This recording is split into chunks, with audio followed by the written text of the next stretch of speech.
Students, अब हम लोग जिस टॉपिक को क्लियर करने जा रहे हैं that one is your quantum number. ये क्वांटम नंबर आपको हेल्प करता है किसी इलेक्ट्रॉन के विषय में जानने में कि वो किस ऑर्बिट में है, ऑर्बिट के किस सबसेल में है, या सबसेल में अगर वो है तो उसके किस ऑर्बिटल में है, और उसमें अगर वो प्रेजेंट है तो किस तरह से वो चक्कर लगा रहा है, मतलब क्लॉकवाइज चक्कर लगा रहा है या एंटी क्लॉकवाइज लगा रहा है। ये सब जानने का काम हम लोग जो है वो आज इस वीडियो में करेंगे। तो देखें, सबसे पहले आपको बताते चले यहाँ पे कि इसको हम लोग डिफरेंट वेज में एक्सप्रेस करते हैं। एंड वे ऑफ एक्सप्रेशन है आपका कि भाई सबसे पहला नंबर पे principal quantum number. Principal quantum number है सबसे पहला नंबर पे, ये बताएगा आपको एनर्जी के विषय में और रेडियस यानी साइज ऑफ ऑर्बिट के विषय में जिसमें कि इलेक्ट्रॉन चक्कर लगा रहा है। Next one azimuthal quantum number, ये आपको बताएगा कि कौन कौन से सबसेल उस ऑर्बिट में अवेलेबल है, ये बताने का काम करेगा। And third one is your magnetic quantum number, ये बताएगा कि अगर कोई सबसेल है तो उसमें कितने नंबर ऑफ ऑर्बिटल है और किस ऑर्बिटल में इलेक्ट्रॉन हमारा लोकेटेड है। And last one is your spin quantum number, ये आपको ये बताने का काम करेगा कि अगर मान लेते हैं ऑर्बिटल में इलेक्ट्रॉन प्रेजेंट है तो वो कैसे चक्कर लगा रहा है, अपने एक्सिस पे क्लॉकवाइज है या एंटी क्लॉकवाइज है, ये बताने का काम ये करता है। तो इस तरह से ये आपका चार तरह का क्वांटम नंबर हो गया, और अब हम लोग बारी बारी से ईच वन को डील करेंगे। Principal quantum number, principal quantum number है एन से इसको रिप्रेजेंट करते हैं। और ये क्या डिटरमाइन करेगा, तो ये डिटरमाइन करेगा साइज कितना है, एनर्जी कितना है किसी ऑर्बिट में जिसमें कि इलेक्ट्रॉन प्रेजेंट है, उसका साइज और ये एनर्जी बताने का काम करता है। ठीक है, तो जिसमें इलेक्ट्रॉन आपका प्रेजेंट है तो इस चीज को आप ध्यान में रखिएगा। नेक्स्ट वन, ये डिनोटेड बाय एन, एन से हम लोग इसको रिप्रेजेंट किए हैं, और इसका वैल्यू होता है 1 2 3 4 5 6 7 8 लाइक दिस। यहाँ 1 2 3 4 5 तक हम यहाँ पे आपको दिखाया है। और इसको हम लोग रिप्रेजेंट करते हैं 1 को के सेल से कह सकते हैं, 2 को एम सेल, 3 को एन सेल, लाइक दिस। इस तरह से के एल एम एन, मतलब 3 को एम सेल कहेंगे, 2 को एल कहेंगे, 4 को एन कहेंगे, 5 को ओ सेल। इस तरह से ये इसका ये नंबर हो गया, और उसका जो है ये सेल का रिप्रेजेंटेशन हो गया। अब देखेंगे मैक्सिमम नंबर ऑफ इलेक्ट्रॉन। तो मैक्सिमम नंबर, अगर पहले ऑर्बिट की बात करें तो मैक्सिमम नंबर ऑफ इलेक्ट्रॉन कितना रहता है, दूसरे में कितना रहता है, तीसरे में कितना रहता है, इसके लिए हमारे पास फॉर्मूला है 2n²। n इज हियर वही प्रिंसिपल क्वांटम नंबर। ठीक है, अब अगर मान लेते हैं कि हम यहाँ पे के सेल को समझ रहे हैं तो ऐसे समझेंगे। फॉर के सेल की बात करें तो n का वैल्यू कितना हो गया 1, तो n का वैल्यू 1 हो गया, यानी 2 × 1 का स्क्वायर इक्वल टू 2। यानी फर्स्ट ऑर्बिट में मैक्सिमम 2 इलेक्ट्रॉन ही रह सकता है, उससे ज्यादा नहीं। कम रह सकता है बट ज्यादा नहीं, ध्यान रखना है। चलिए नेक्स्ट, अब नेक्स्ट एल सेल की बात हम लोग करेंगे। एल सेल में क्या है, तो n इक्वल टू 2 हो जाएगा, आप यहां देख सकते हैं। तो यहाँ पे 2 × 2 का स्क्वायर करेंगे और तब ये हो गया 8। ठीक है, 2 × 2 4, 4 × 2 8 हो जाएगा आपका। यानी सेकेंड सेल में यानी एल सेल में मैक्सिमम 8 इलेक्ट्रॉन रह सकता है, उससे ज्यादा नहीं। ठीक है, अब आ जाए हम लोग बात करेंगे एम सेल का। उसी तरह n इक्वल टू 3 हो जाएगा, आप यहां देख सकते हैं। और उसके बाद 2 × 3 का स्क्वायर, ये हो गया आपका 18। यानी यहाँ पे आपका मैक्सिमम 18 इलेक्ट्रॉन होगा, उससे कम कर सकते हैं, ज्यादा नहीं कर सकते हैं। एक बार फिर से एन सेल के लिए उसी तरह से 32, और यहाँ हो गया 32। और ऐसे ही आप आगे जो है 5 का स्क्वायर करेंगे तो आपका आ जाएगा 5 सेल के लिए, और वो हो जाएगा आपका 5² × 2 मीन्स दैट 50। यानी इस तरह से इलेक्ट्रॉन आगे ये चलते चला जाएगा। तो आई थिंक यहां तक आपको क्लियर होगा। अब हम लोग इसके बाद सेकेंड क्वांटम नंबर पे चलेंगे। Now students, azimuthal quantum number. Azimuthal quantum number है, इसको हम लोग एंगुलर क्वांटम नंबर भी कहते हैं। इसको एल से रिप्रेजेंट कराते हैं, स्मॉल एल यहाँ पे रिप्रेजेंट करने के लिए हो गया, एल इसका मतलब रिप्रेजेंटेशन है। नाउ अब कहता है ये डिटरमाइन करेगा आपको एंगुलर मोमेंटम ऑफ इलेक्ट्रॉन, किसी इलेक्ट्रॉन का कितना एंगुलर मोमेंटम है ये डिटरमाइन करने का काम ये करता है। ठीक है। तो अब हम लोग देखेंगे इसका वैल्यू की बात करें तो इसका वैल्यू जो है ये हमको बताएगा, मतलब give sub level sub shell present in a shell, मतलब किसी ऑर्बिट में कौन कौन सा सब सेल अवेलेबल है। सब सेल्स में भी S P D F G ये सब सेल है, आपको कौन कौन सा उसमें अवेलेबल है ये बताने का काम जो है वो करेगा ये। अब देखिए इसका वैल्यू होता है 0 to n-1। यहाँ n क्या है तो प्रिंसिपल क्वांटम नंबर, तो ध्यान रखना है इसका वैल्यू होता है 0 to n-1, ठीक है। अब यहाँ समझना है कि हम लोग इसको भी समझ लेंगे कि 0 to n-1 ये क्या रिप्रेजेंट कर रहा है, कैसे ये हो रहा है, इसको समझेंगे। बट बिफोर ऑल देखिए देयर वैल्यू, यानी ये 0 जो है वो रिप्रेजेंट करेगा s को, 1 रिप्रेजेंट करेगा p को, 2 रिप्रेजेंट करेगा d को, 3 रिप्रेजेंट करेगा f को, इसी तरह 4 g को और 5 h को रिप्रेजेंट करता है। तो अभी तक की बात करें तो हम लोग अभी तक SPDF यहीं तक पहुंचे हैं, ठीक है। अभी तक हम लोग यहीं तक पहुंचे हैं, यहीं तक हमारा काम होता है। इसी से हमारा 116 18 एलिमेंट का जिसका डिस्कवरी हुआ है वो सब का हम लोग इलेक्ट्रॉनिक कन्फिगरेशन या वो सब हम लोग कर लेते हैं, सारा कुछ डिजाइन कर लेते हैं कि उसमें कौन सा ऑर्बिट होगा और कौन सा ऑर्बिट में कौन कौन सा मतलब सबसेल होंगे या सब लेवल होंगे, ये हम लोग इसी से काम कर लेते हैं। तो ये हम लोग काम करेंगे। अब हम लोग सीखेंगे कि कैसे जो है ये एन का वैल्यू है तो कैसे कैसे ये रहता है। तो एक काम करते हैं, इसको एक बार फिर से देखिए। नाउ स्टूडेंट्स अब हम लोग इस चार्ट को समझेंगे। जैसे कि मैंने अभी आपको बताया कि 0 का मतलब होता है एस सब लेवल या एस सब सेल, अभी आपको बताए थे थोड़ी देर पहले। 1 का मतलब हुआ P, यानी अगर L का वैल्यू 1 अगर आता है तो इसका मतलब P सब लेवल या सब सेल। 2 का मतलब 2 सब लेवल या सब सेल। 3 का मतलब उसी तरह से 2 का मतलब D सब लेवल या सब सेल। 3 का मतलब F सब लेवल या सब सेल। 4 का मतलब G सब लेवल सब सेल और 5 का मतलब H। ये अभी आप लोग को हम अभी बताए थे। तो अब हम लोग देखेंगे कि किसी ऑर्बिट में कौन कौन सा सब लेवल रह सकता है या सब सेल रह सकता है। तो देखें जैसे n का वैल्यू, यानी हम लोग ये नंबर ऑफ ऑर्बिट के लिए ये यूज किए थे, पहला ऑर्बिट, दूसरा ऑर्बिट, तीसरा ऑर्बिट, ऐसे करके। तो देखिए ये हो गया first orbit, second orbit, third orbit, fourth orbit. ये मैंने 4 ऑर्बिट को यहाँ पे लिया है।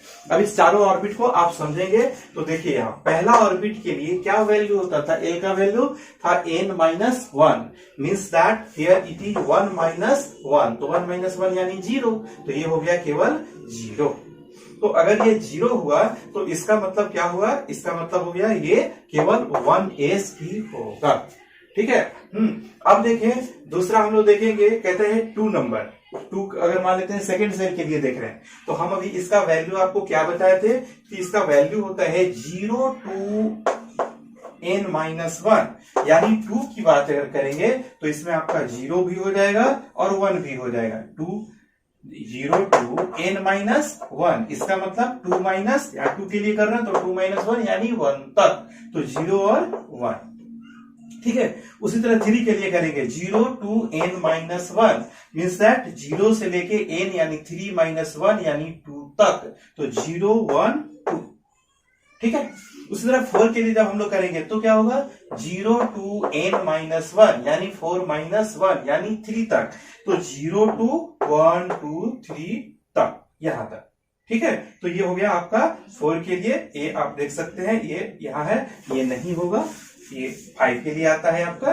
तो इस तरह से हो गया 1 के लिए 1 भी 0, 2 के लिए 0 1, ठीक है, 3 के लिए 0 1 2 एंड 4 के लिए 0 1 2 3। इसी तरह 5 के लिए हो जाएगा 0 1 2 3 एंड 4। 6 के लिए हो जाएगा 0 1 2 3 4 एंड 5। आई थिंक ये क्लियर हो गया कि भाई n 0 to n-1 तक का कॉन्सेप्ट क्लियर हो गया। L का वैल्यू, तो ये हो गया आपका L का वैल्यू यानी 0 to n-1। अब देखिए अगर ये 0 है तो इसका मतलब ये हुआ कि 1 और ये 0 है, तो 1 को हम लोग यहाँ 1 लिख दिए सीधा, और 0 का मतलब s, तो इसलिए ये हो गया 1s, ठीक है। ये हो गया 1s। उसी तरह 2 में देखिए, 2 में 0 और 1 दोनों आया, इसका मतलब 2 में 0 4s, यानी कि 2 में 2s भी रहेगा और 2p भी रहेगा। अब आ जाइए 3 में, तो 3 में क्या हुआ 0 1 और 2, यानी 3 इक्वल टू 0 यानी 3s, 3 और 1 के साथ मिलके 3p, 3 2 के साथ 3p, लाइक दिस। 4 की बात करें तो 4 0 के साथ आपका 4s, 4 1 के साथ आपका 4p, 4 2 के साथ 4d एंड 4 3 के साथ ये हो गया आपका 4h। देख सकते हैं 0 के लिए यहाँ s, 1 के लिए p, 2 के लिए d, 3 के लिए हम लोग जो है इस तरह से f यहाँ पे यूज करते हुए गए। ठीक है, तो इस तरह से आप 5 का करिएगा तो क्या हो जाएगा 0 1 2 3 एंड 4। जैसे अगर हम 5 के लिए कर रहे हैं तो हो गया 0 1 2 3 एंड 4, यानी 5s, 5p, 5d, 5f, 5g like this. ठीक है, तो ये एग्जाम में क्वेश्चंस भी आता है, आपको एनसीईआरटी में क्वेश्चन मिल जाएगा कि जी ऑर्बिटल को मतलब जी ऑर्बिटल मिनिमम n का वैल्यू कितना होना चाहिए कि जी ऑर्बिटल उसमें हमको मिल जाए। तो उसके लिए क्या होना चाहिए, यानी 5 होना चाहिए, तब न जी आएगा। वरना यहाँ पे तो f तक ही रह गया, चौथा में f तक ही रह गया, 3 में d तक ही रह गया, दूसरा में p तक ही रह गया, 1 में s तक ही रह गया। तो इस चीज को आपको समझना है। तो आई थिंक ये आप अच्छा से समझ लीजिए, बिकॉज ये अगर क्लियर होगा तभी आगे वाला आपका पार्ट चलेगा। अगर मान लेते हैं कि आपको समझने में दिक्कत हो तो आप ये पॉइंट को हम यहाँ पे वीडियोज में हम आपको जो है वो टाइम मेंशन किए हुए रहते हैं, और आप उसके टाइम के अकॉर्डिंग जो है आप उसको बार बार रिपीट कर सकते हैं। जैसे अगर मान लेते हैं कोई स्टेप आपको कोई चीज नहीं समझ में आया, 2 चीज समझ में आया, बीच का नहीं समझ में आया, तो वो टॉपिक का आपको नीचे देखिएगा, आपको डिस्क्रिप्शन में हम दे देते हैं कि कितना पॉइंट पे ये टॉपिक स्टार्ट किए हैं। अब आप उतना पॉइंट पे वीडियो को पीछे करके और उसको एक बार फिर से देखिए, 2 बार देखिए, आपको डेफिनेटली क्लियर हो जाएगा। ठीक है, now students, magnetic quantum number small m से रिप्रेजेंट करेंगे। ये डिटरमाइंस करेगा direction of orientation of electron, मतलब इलेक्ट्रॉन का जो ओरिएंटेशन है वो किस डायरेक्शन में है ये डिटरमाइन करेगा। इसको शॉर्टली को ऑर्बिटल भी कह सकते हैं। तो कहते हैं ये ऑर्बिटल भी बताएगा कि किस ऑर्बिट में, मतलब किस ऑर्बिट की अगर बात करें तो कितने ऑर्बिटल्स हैं।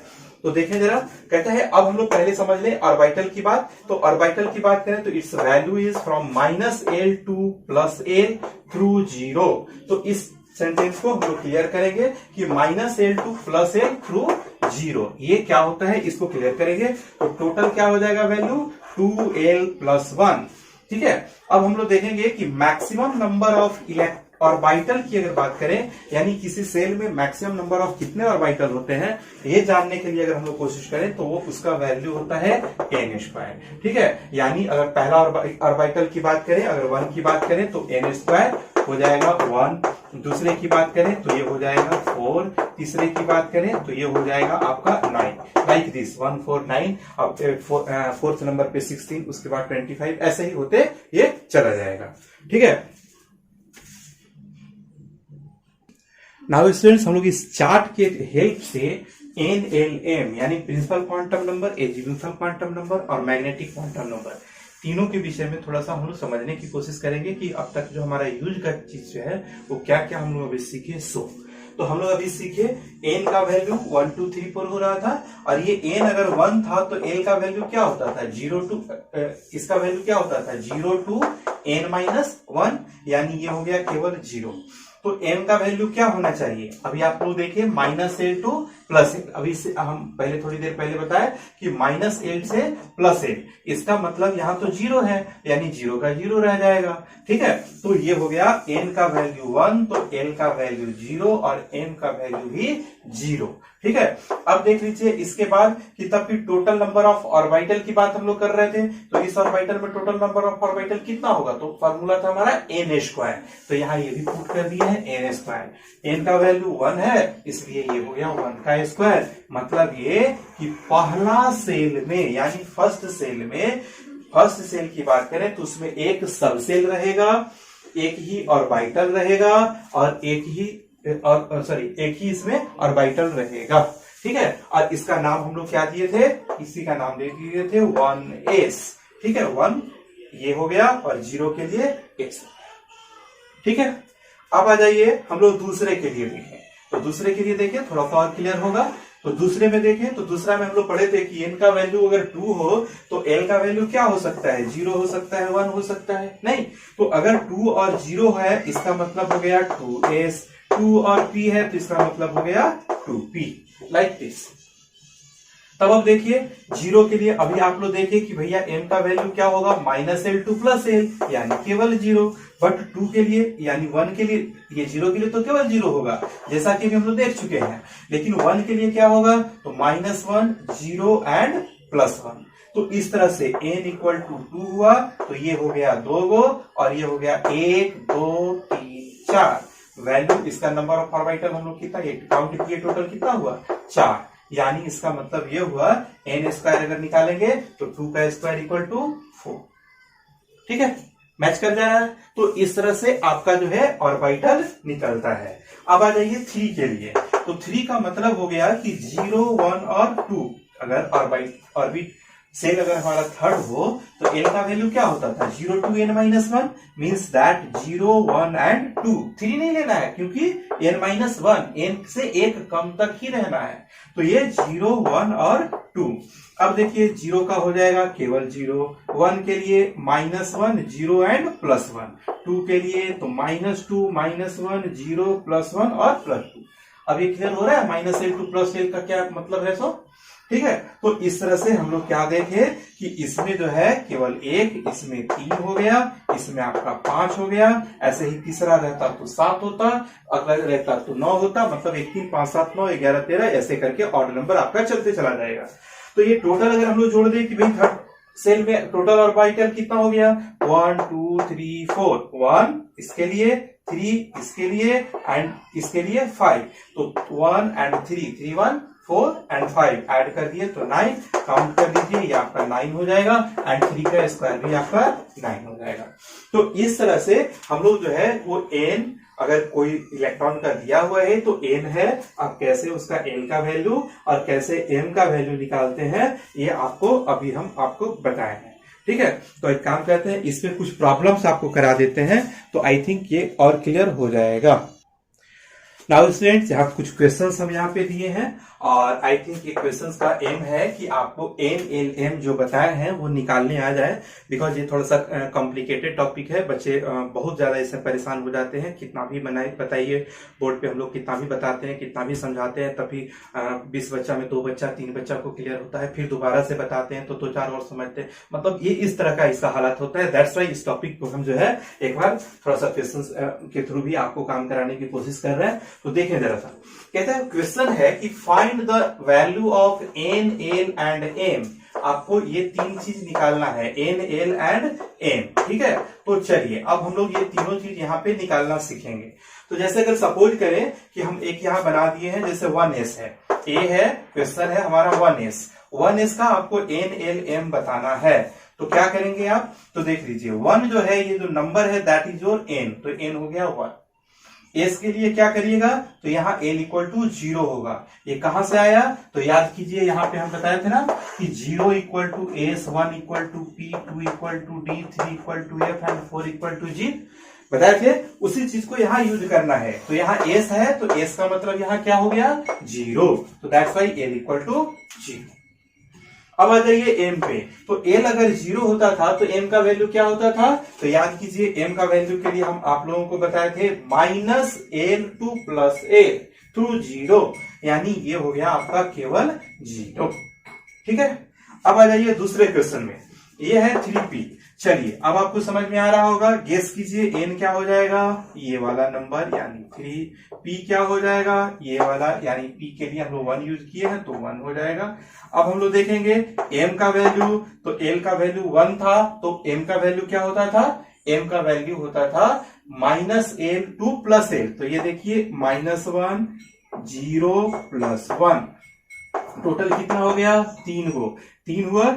तो यहाँ पे याद कीजिए 2l + 1 था ना, तो यहाँ 2l कितना है 1 है, यानी 2 × 1 + 1 = 3 आ गया। तो आप ऐसे नंबर कितना नंबर होगा सो निकाल लिए और ऐसे निकाल लिए वो वैल्यू क्या क्या है। तो इस तरह से आपको एग्जाम्स में क्वेश्चंस आते हैं, कभी ये दिया रहेगा ये निकालना रहेगा, ये दिया रहेगा ये निकालना रहेगा। चले नेक्स्ट देखिए आपका है 4d। अगर आप 4d के लिए निकाल रहे हैं तो क्या हो जाएगा, तो आई थिंक अब आपको n क्लियर हो चुका होगा, n कितना है 4, और d के लिए ये आपको l यूज करते थे तो d के लिए क्या कहेंगे यहाँ 2। अब अगर आपको m भी इसमें निकालना है तो m के लिए क्या हम लोग करेंगे, तो m के लिए हो जाएगा -2 -1 0 +1 +2, 1 2 3 4 5, टोटल हो गया 5। कैलकुलेट कर लीजिए, 2l + 1 = 2 इंटू l का वैल्यू कितना है 2 एंड +1 तो हो गया 5। ठीक है, तो इसी तरह से आपको जो है n l m आपको निकालने आना चाहिए और आप इसको सीखेंगे। तो चले 5p के लिए भी एक बार देख लेते हैं। n का वैल्यू 5 हो जाएगा बिल्कुल उसी तरह से, और p के लिए हम लोग क्या यूज करेंगे 1, यानी l हो गया हमारा यहाँ पे क्या तो 1, और m का वैल्यू क्या हो जाएगा तब तो -l2 + l, यानी -1 0 +1, तो ये टोटल कितना हुआ 3। आप चाहें तो इसको सॉल्व कर सकते हैं, 2l + 1, यहाँ पे l का वैल्यू 1 है इसलिए 2 × 1 + 1 = 3, तो ये हो गया आपका इस तरह से 3। तो आप ये देखिए कि हम लोग जो है n l और m का वैल्यू कैसे सॉल्व करते हैं। ठीक है, स्पिन क्वांटम नंबर, अब हम लोग फोर्थ क्वांटम नंबर यानी स्पिन क्वांटम नंबर अब हम लोग समझेंगे। तो ये क्या बताता है, अब तक हम लोग देखे कि भाई ऑर्बिट रहता है एटम में, ऑर्बिट के अंदर जो है वो सबसेल है या सब लेवल है, और हर सबसेल में अलग अलग नंबर ऑफ ऑर्बिटल होते हैं और ऑर्बिटल में इलेक्ट्रॉन प्रेजेंट होते हैं।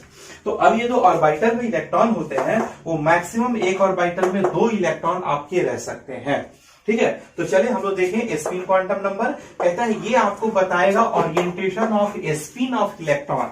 इलेक्ट्रॉन जो स्पिन कर रहा है वो कैसे कर रहा है, क्लॉकवाइज कर रहा है, एंटी क्लॉकवाइज कर रहा है, कैसे कर रहा है, ये बताने का काम ये करता है। तो देखिए हम लोग जैसे ये कहता है 2 टाइप्स का हो सकता है, अगर क्लॉकवाइज है तो उसको हम लोग क्या कहेंगे +1/2 से रिप्रेजेंट करते हैं क्वांटम नंबर में, और एरो जो दिखाएंगे वो ऊपर की ओर, मतलब इस तरह से इसका सिंबल है कि ऊपर की ओर एरो भी दिखा के आप इसको रिप्रेजेंट कर सकते हैं। Next one is your anti clockwise, अगर वो अपोजिट यानी क्लॉकवाइज मतलब घड़ी की तरह अगर घूम रहा है इलेक्ट्रॉन, ये घड़ी जैसे है उस तरह से अगर घूम रहा है तो उसको क्लॉकवाइज रोटेशन कहते हैं, वैसे में हम लोग इस तरह से रिप्रेजेंट करेंगे। और यदि अगर मान लेते हैं कि घड़ी का उल्टा है, इस तरीके से ये है, ठीक है, तो दैट वेरी कंडीशन में एरो को नीचे की ओर दिखाएंगे और -½ नंबर से रिप्रेजेंट करते हैं।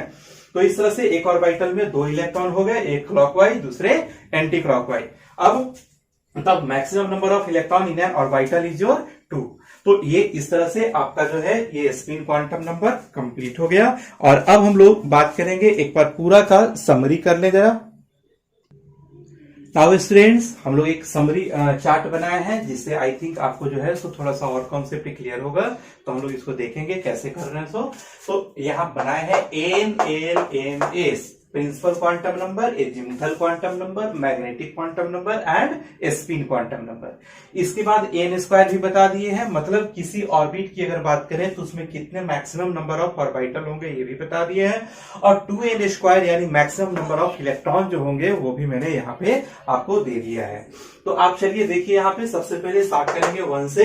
n1 होगा तो l का वैल्यू क्या होता था 0 to n-1, यानी 0 to n-1 and that's why it is your only 0।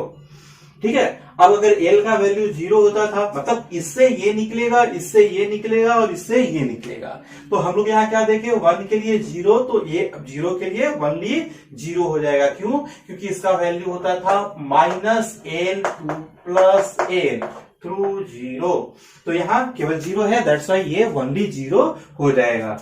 अगर बात करें s की बात करें तो आप जानते हैं एक ऑर्बिटल में 2 इलेक्ट्रॉन है, number 1 is your clockwise and number 1 is your anti clockwise. तो क्लॉकवाइज को +½ से दिखा दिए, इसको -½ से दिखा दिए, तो इस तरह से इस ऑर्बिटल में 2 इलेक्ट्रॉन आपका हो गया क्लॉकवाइज और एंटी क्लॉकवाइज। तब कहता है टोटल नंबर ऑफ ऑर्बिटल कितना होगा, तो n², n का वैल्यू 1 यानी 1 का स्क्वायर इज इक्वल टू ये हो गया 1। आप देख सकते हैं इसमें जो है केवल एक ही ऑर्बिटल है, मैंने इसको एरो लाइन दे करके दिखा दिया है। नेक्स्ट आप देख सकते हैं यहाँ पे मैक्सिमम इलेक्ट्रॉन आप देख लीजिए, तो ये 2 हो गया।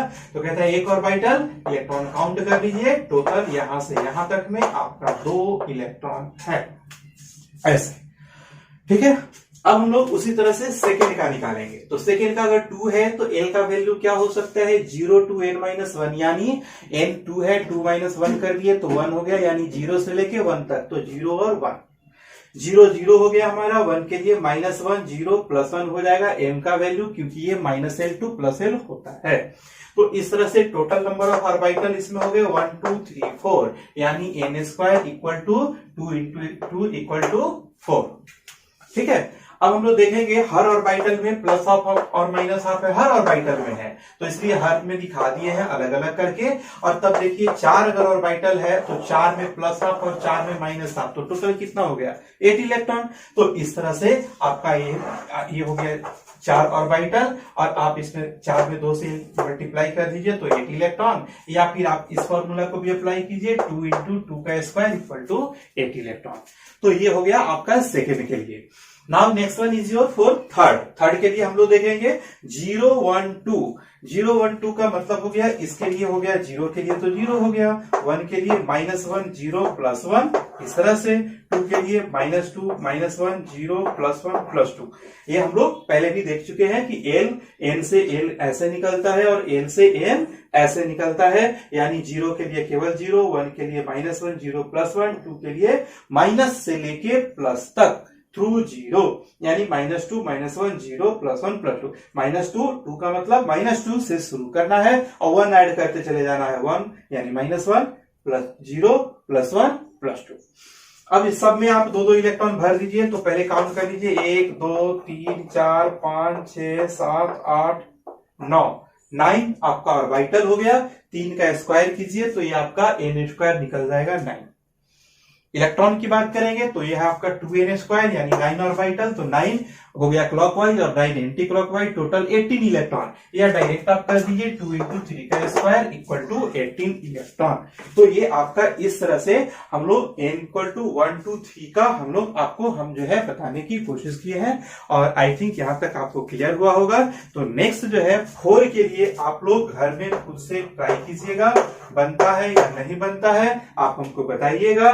चौथा 4 में आप करिएगा तो इसी तरह से 16 ऑर्बिटल हो जाएगा, और ये जो है वो आपका 32 इलेक्ट्रॉन हो जाएगा।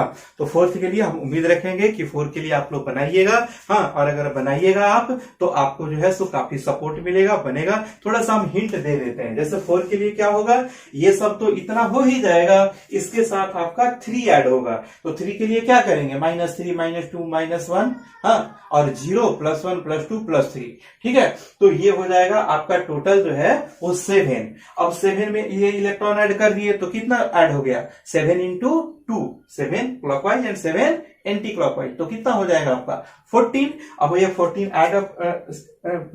अगर आप ऐड करते हैं तो ये आपका क्या हो जाएगा, तो ये आप इसमें अगर ऐड करिएगा तो देख लीजिएगा 4 × 4 16 × 2 आप कर दीजिएगा तो ये आपका हो जाएगा 32।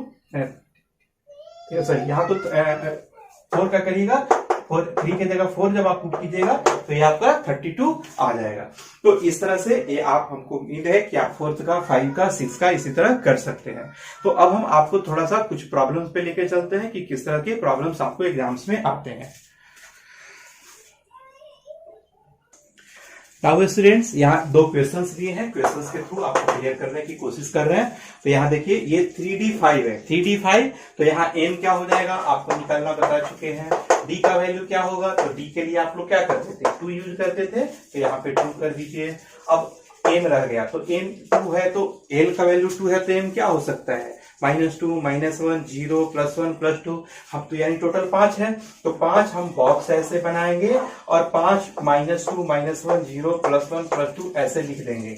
अब कहता है यहाँ 5 इलेक्ट्रॉन है तो सब में पहले ऐसे ऐसे करके एक एक इलेक्ट्रॉन भरते चले जाएंगे। तो 5वां इलेक्ट्रॉन किस में भर रहा है, +2 में, तो दैट्स वाई ये हमारा हो जाएगा m = +2।